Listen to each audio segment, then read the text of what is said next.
हम class 11th की जो है बायोलॉजी की एनसीईआरटी को लाइन बाय लाइन स्टडी कर रहे हैं। हम चैप्टर नंबर 12 में मिनरल न्यूट्रिशन को स्टडी कर रहे हैं और आज का जो हमारा टॉपिक है that is deficiency symptom of essential element.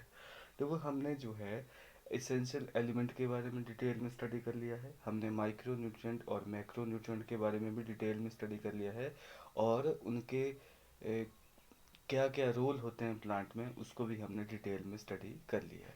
आज हम क्या पढ़ेंगे, उनके डेफिशिएंसी सिम्टम्स क्या होते हैं एसेंशियल एलिमेंट के।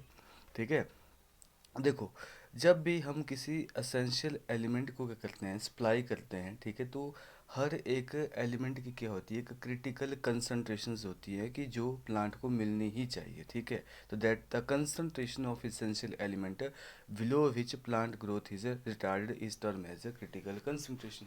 जैसे मान लो कि आपके पास कोई प्लांट है उसको जो है मतलब आपको 5 ग्राम जो है बोरोन की आवश्यकता है। ठीक है, अगर उसको 5 ग्राम, या वैसे तो नैनोमीटर्स में होता है ये, ठीक है, 5 ग्राम जो है उसको बोरोन नहीं मिला, ठीक है, तो उसमें क्या होता है कि डेफिशिएंसी सिम्टम जो होंगे मतलब कि आपके अपीयर हो जाएंगे बोरोन के। ठीक है, तो यही चीज़ है कि ऐसे मिनिमम कंसंट्रेशन अगर उसके नीचे जो है अगर आप एलिमेंट को जो है सप्लाई करते हैं तो क्या होगा कि एलिमेंट में क्या होगा, डेफिशिएंसी सिम्टम्स होंगे अपीयर होना स्टार्ट हो जाएंगे। और दैट मिनिमम कंसंट्रेशन जो आपके प्लांट को नॉर्मल ग्रोथ एंड प्रोडक्शन में इंपॉर्टेंट रोल प्ले करती है उसी को हम क्या बोलते हैं, क्रिटिकल कंसंट्रेशन बोलते हैं। तो when ever the supply of N essential element becomes limited, plant growth जो होती है वो क्या होती है, रिटार्ड हो जाती है। ठीक है, जब हम क्या करते हैं किसी भी एलिमेंट को जो है उसकी जो सप्लाई को जो होता है लिमिटेड कर लेते हैं तो प्लांट ग्रोथ क्या होगी, ऑब्वियसली रिटार्ड हो जाएगी। और concentration of the essential element जो होते हैं below which plant growth is retard is term as a critical concentration, उसी को हम क्रिटिकल कंसंट्रेशन बोलते हैं। Element is set to be deficient when present below the critical concentration. आपके element जो होते हैं अगर जैसे कोई एलिमेंट है क्रिटिकल कंसंट्रेशन से बिलो अगर वो प्रेजेंट है तो उसी को हम क्या बोलेंगे, that is called as the deficient deficiency of that element. और इसमें क्या होंगे, आपके प्लांट के बहुत सारे सिम्टम्स जो होंगे अपीयर होना स्टार्ट हो जाएंगे।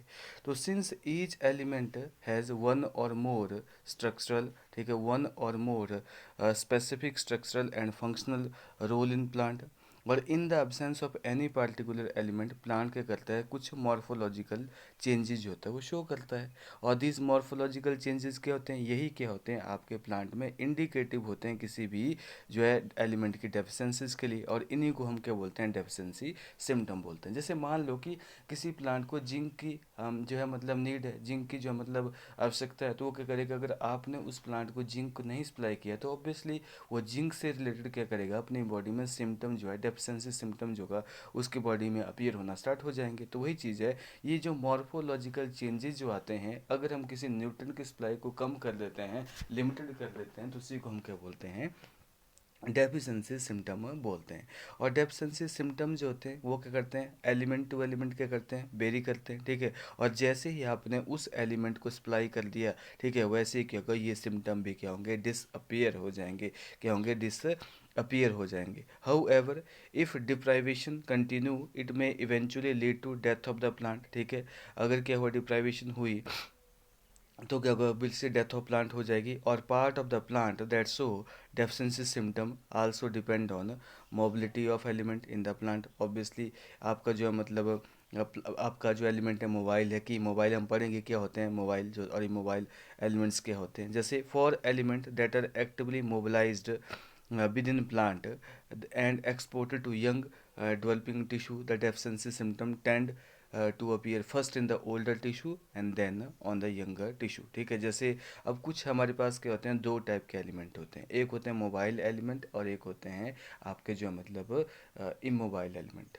मोबाइल एलिमेंट क्या होते हैं, जैसे आपका ओल्डर टिश्यू जो होता है उसकी डेथ होना स्टार्ट होती है, वो डिके होना स्टार्ट होता है, वो क्या करता है अपने एलिमेंट को जो है मतलब यंग मेरिस्टेम को, यंग लीफ को क्या करता है, सप्लाई कर देता है। तो उसी इन्हीं एलिमेंट को हम क्या बोलते हैं, मोबाइल एलिमेंट बोलते हैं। तो मतलब क्या है कि ऐसे एलिमेंट भी हैं जो क्या करते हैं कि एक्टिवली उनको मोबिलाइज किया जाता है।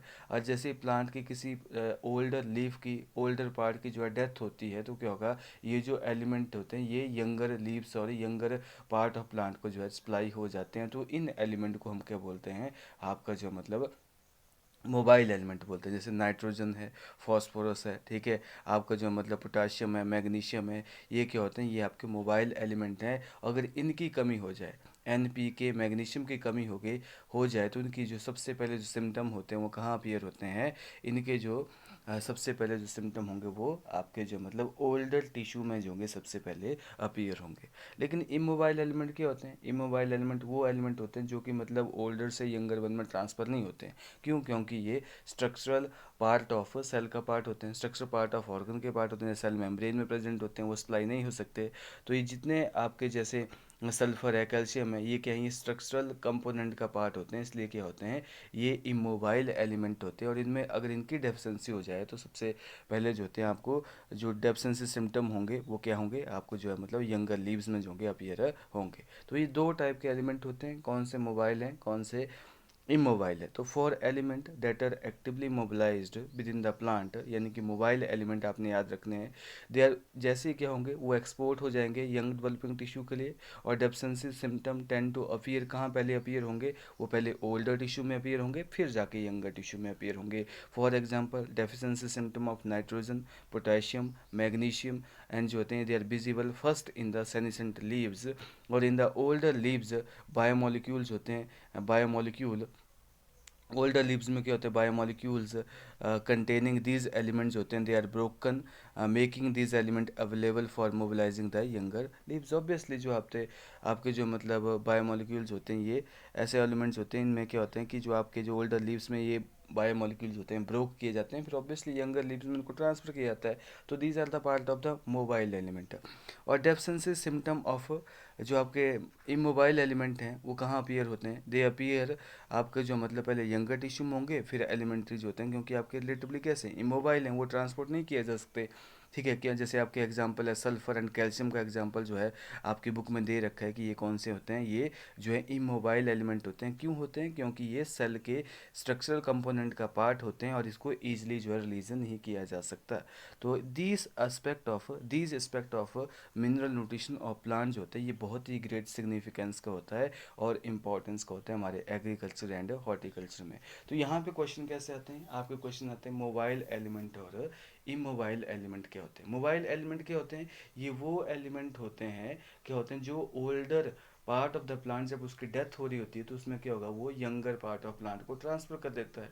और इमोबाइल एलिमेंट क्या होते हैं, जो ओल्डर से यंगर में ट्रांसफर नहीं होते, जैसे सल्फर है, कैल्शियम है, दिया था इमोबाइल एलिमेंट। और मोबाइल एलिमेंट क्या होते हैं, जो क्या होते हैं आपके मतलब नाइट्रोजन, फास्फोरस, पोटाशियम वगैरह और आपका मैग्नीशियम वगैरह जो होते हैं, ये क्या होते हैं, ये आपके जो मतलब मोबाइल एलिमेंट होते हैं। अब देखो डेफिशिएंसी कौन सी शो की जाती है, बहुत इंपॉर्टेंट है, ये हम वैसे पढ़ भी चुके हैं। The kind of deficiency symptom shown in plant, जैसे क्लोरोसिस, उसमें क्लोरोफिल की क्या हो जाएगी, मतलब लॉस हो जाएगा, क्लोरोफिल का क्या होगा, डिके हो जाएगा, हमारा लीफ जो होगा येलो कलर का हो जाएगा, टिश्यू की डेथ हो जाएगी। ठीक है, हमारे टिश्यू जो होंगे उनकी डेथ हो जाएंगे, नेक्रोसिस बोलते हैं उसको। प्लांट की ग्रोथ क्या होगी, स्टंटेड हो जाएगी, हमारे प्लांट के ऊपर से क्या होगा, प्रीमेच्योर लीफ जो होंगे फॉल हो जाएंगे, बड जो है प्रीमेच्योरली क्या होंगे, मैच्योर होने से पहले ही फॉल हो जाएंगे। और हमारा सेल डिवीजन नहीं होगा, इनिबिशन ऑफ सेल डिवीजन। और क्लोरोसिस किसकी वजह से होती है, क्योंकि आपका क्लोरोफिल क्या होता है, उसकी लॉस हो जाता है, जिससे क्या होगा, हमारे लीव्स होते हैं येलोइंग इन कलर हो जाते हैं। और symptom is caused by deficiency, कौन कौन से ऐसे एलिमेंट है जो कि क्लोरोसिस कॉज करते हैं, जैसे नाइट्रोजन हो गया, पोटाशियम हो गया, मैग्नीशियम हो गया, आपका जो सल्फर हो गया, आयरन हो गया, ठीक है, आपका मैग्नीज हो गया, जिंक हो गया, मोलिवेल्डनम हो गया। और नेक्रोसिस कौन करते हैं, जहाँ पे एंड डेथ ऑफ टिश्यू जिसको हम बोलते हैं, और लीफ टिश्यू जो होगा उसकी डेथ हो जाएगी। और ये कैसे होगा, कैल्शियम होगा, मैग्नीशियम होगा, कॉपर होगा, पोटाशियम होगा। और lack of low level of nitrogen, potassium and sulphur जो होंगे, ये मोलिबेल्डनम क्या करते हैं, ये सेल डिवीजन को भी क्या कर सकते हैं, इनहिबिट कर सकते हैं। आपने याद रखना है कि कौन कौन से एलिमेंट्स होते हैं, क्या क्या डिजीज़ या सिम्टम जो होते हैं आप ये करवाते हैं किसी प्लांट में। सम एलिमेंट जैसे लाइक आपके नाइट्रोजन है, सल्फर है, मोलिबेल्डनम जो होते हैं, ये फ्लावरिंग को डिले कर सकते हैं अगर उनकी कंसनट्रेशन जो होगी प्लांट में लो होगी। ठीक है, तो ये चीज़ है, हमने ये पहले भी पढ़ा है कि आपके जो मतलब किसी भी एलिमेंट की जो है मतलब अगर डेफिशिएंसी है, you can see from the above that कि डेफिशिएंसी ऑफ एन एलिमेंट जो होता है can cause multiple symptom and that's some symptoms जो होते हैं may be caused by deficiency of one or several different element. Hence, to identify the deficient element, one has to study all the symptoms developed in all the various part of the plant and compare them with the available standard table. Obviously जैसे अगर आपको आपने deficiency symptom study करने हैं तो हमें क्या करना पड़ता है, वो हाइड्रोपोनिक्स वाली टेक्निक को अपनाना पड़ता है. उसमें हम क्या करेंगे, उसमें हम ये करेंगे कि मतलब हर एक एलिमेंट की कंसंट्रेशन को कम करेंगे, हम चेक करेंगे कि प्लांट में क्या क्या डेफिशिएंसी सिम्टम देखे गए हैं. तो उससे मतलब ऐसे हम स्टडी कर सकते हैं डिफरेंट डेफिशिएंसी सिम्टम ऑफ आपके जो मतलब प्लांट की. ठीक है, वैसे सिम्टम वही है, कॉमन ही है आपका जो मतलब आपका जैसे क्लोरोसिस हो रही है, नेक्रोसिस हो रही है, या डेथ ऑफ टिश्यू हो रहा है.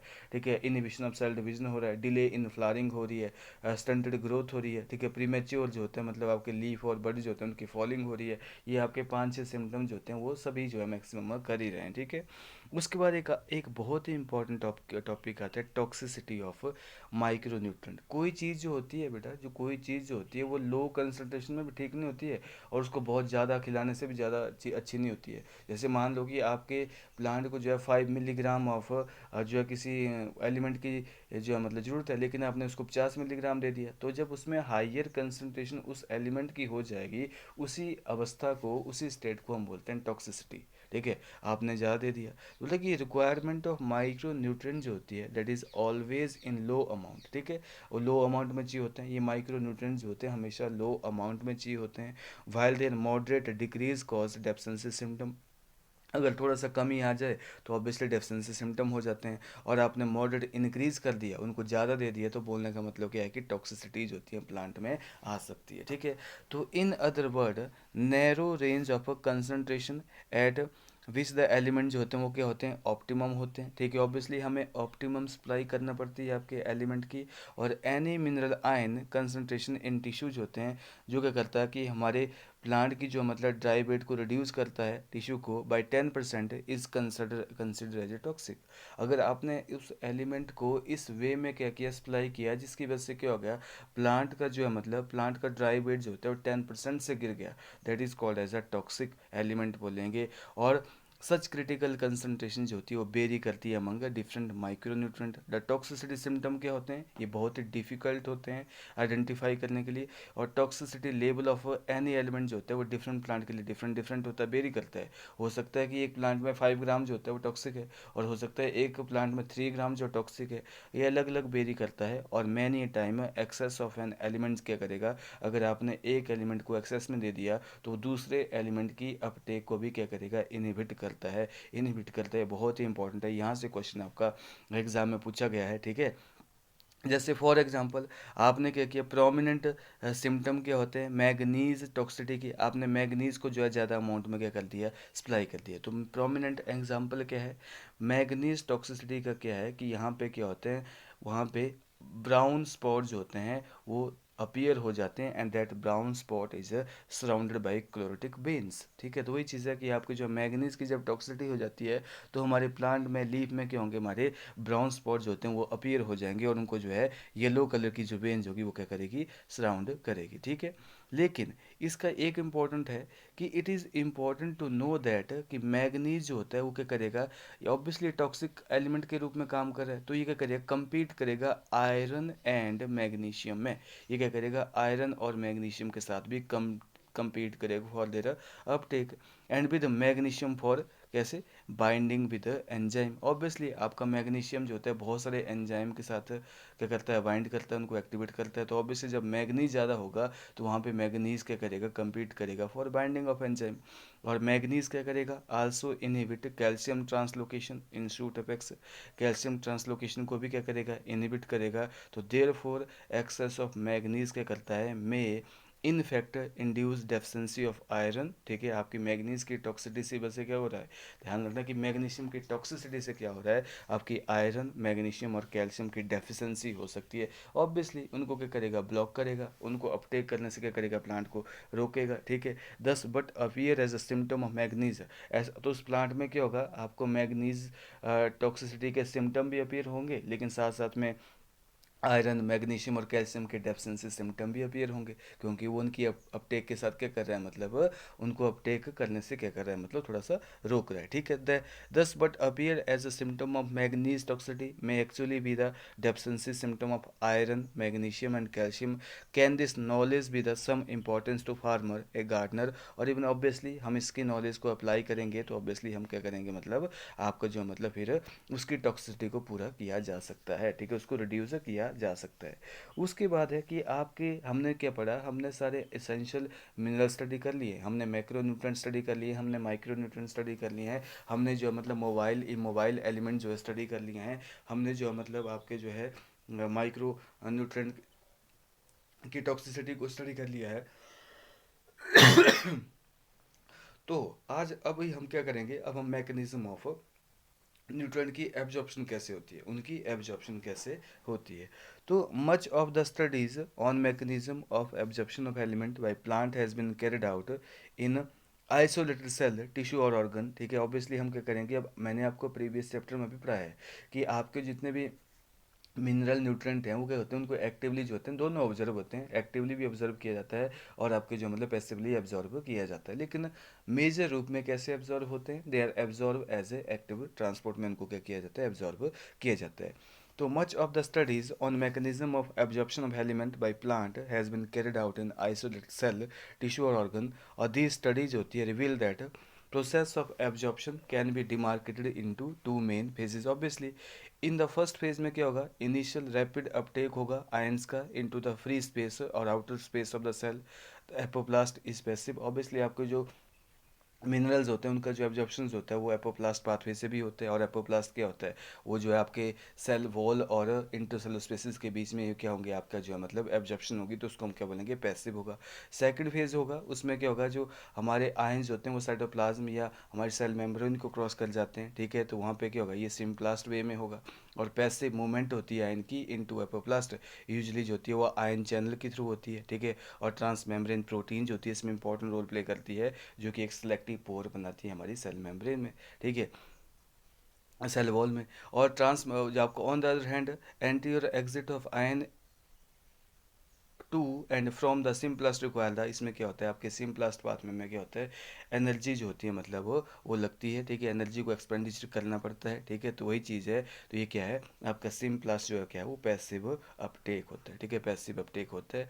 तो मूवमेंट ऑफ आयन जो होता है यूजली क्या, इसको हम फ्लक्स बोलते हैं, मूवमेंट ऑफ आयन को हम यूजली क्या बोलते हैं, फ्लक्स बोलते हैं। और इनवार्ड मूवमेंट अगर हो रही है आयन की तो उसको इन फ्लक्स बोलेंगे, अगर आउटवार्ड अगर मूवमेंट हो रही है तो उसको हम क्या बोलेंगे, ई फ्लक्स बोलेंगे, ठीक है, ई फ्लक्स उसको हम बोलेंगे। ये हमने जो है पिछले चैप्टर में भी कर लिए। तो मैक्सिमम जो आपके एंड मिनरल एलिमेंट्स होते हैं उनको जो मतलब एक्टिवली भी एब्जॉर्ब किया जाता है और यहाँ पैसिवली भी एब्जॉर्ब किया जाता है। उसके बाद ट्रांसलोकेशन कैसे होती है, मैंने आपको पिछले चैप्टर में बताया कि ट्रांसमिशन पुल वाली थ्योरी जो है, वाटर के साथ जो होते हैं सारे के सारे मिनरल एलिमेंट्स जो होते हैं जाइलम के थ्रू जो है डिफरेंट पार्ट में जो होते हैं ट्रांसपोर्ट होते हैं। तो मिनरल सॉल्ट्स होते हैं, they are translocated through xylem along with the ascending stream of water, जो कि pulled up through the that is the transpiration pull के थ्रू जिसको ऊपर पुल किया जाता है। और एनालिसिस अगर हम जाइलम सैप की करते हैं तो वहाँ पे क्या होते हैं, बहुत सारे मिनरल साल्ट्स होते हैं उसमें प्रेजेंट होते हैं। और जैसे radio isotope of mineral element को हम स्टडी करते हैं तो यहाँ पे क्या होते हैं, जाइलम के थ्रू जो होती हैं ट्रांसपोर्ट किए जाते हैं, ऑब्वियसली ये आपने प्रीवियस चैप्टर में भी पढ़ रखा है। उसके बाद क्या होता है, आपका एक और टॉपिक आता है soil as a reservoir of essential element. Obviously जितने भी आपके एसेंशियल एलिमेंट है सॉइल में ही प्रेजेंट होते हैं, तो मेजॉरिटी ऑफ द न्यूट्रिएंट जो होते हैं that are essential for normal growth and development of plant, ये जो होते हैं रूट के लिए अवेलेबल होते हैं, कहाँ से होते हैं, ये सॉइल से ही मिलते हैं। रॉक की विदरिंग, जब रॉक क्या करेगी, ब्रेक करेगी, सॉइल फॉर्मेशन होगी, तो उसमें क्या होंगे, आपके मिनरल्स होते हैं पाए जाते हैं। और दीज प्रोसेस जो होती हैं ये सॉइल को जो है, ये मिनरलाइजेशन जो होती है ये सॉइल को एनरिच करती है, और इसमें बहुत सारे डिजोल्व आयन और इनऑर्गेनिक सॉल्ट होते हैं। Since they are derived from the rock minerals, their role in plant nutrition जो होता है उसी को हम क्या बोलते हैं, मिनरल न्यूट्रिशन बोलते हैं। और soil consist of wide variety of substance, soil के अंदर बहुत सारे जो होते हैं सब्सटेंस होते हैं। Soil not only supply mineral but also harbours nitrogen fixing bacteria, other microbes, hold waters, supply air to the root and act as a material that stabilise the plant. Obviously soil में बहुत सारी चीज़ें present होती हैं, organic matter होता है, inorganic matter होता है। अगर वो प्लांट को पूरा प्रॉपर तरह से क्या करे, सप्लाई हो जाए, तो इसमें क्या होगा, प्लांट की स्टेबिलिटी इंक्रीज होती है।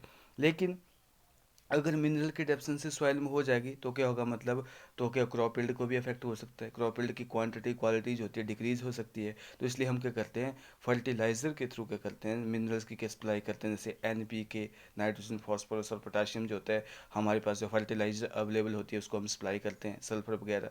और माइक्रो को, जैसे आपके कॉपर, जिंक, आयरन, मैग्नीज होते हैं, ये हम फर्टिलाइजर की फॉर्म में जो होते हैं इनको सप्लाई करते हैं, जैसे कि प्लांट की ज़रूरत होती है। ठीक है, तो this is all about your essential element. हमने जो है मतलब आपके इसेंशियल एलिमेंट के बारे में स्टडी किया, हमने माइक्रो न्यूट्रिएंट के बारे में स्टडी किया, हमने माइक्रो न्यूट्रिएंट के बारे में स्टडी किया, हमने मोबाइल और इमोबाइल एलिमेंट के बारे में स्टडी किया। उसके बाद हमने जो है मतलब toxicity and deficiency effect of micro nutrient या मैक्रो न्यूट्रिएंट के बारे में पूरा डिटेल में स्टडी किया, और कैसे जो आपके मिनरल्स का जो है अपटेक होता है, कैसे वो ट्रांसलोकेट होते हैं, और कैसे जो है मतलब सॉइल जो होती है, मतलब जो सॉइल जो होती है एक रिजर्वर का काम करती है ऑफ एसेंशियल एलिमेंट। इसके बारे में आपके जो एक चैप्टर का एक पार्ट जो है कंप्लीट होता है।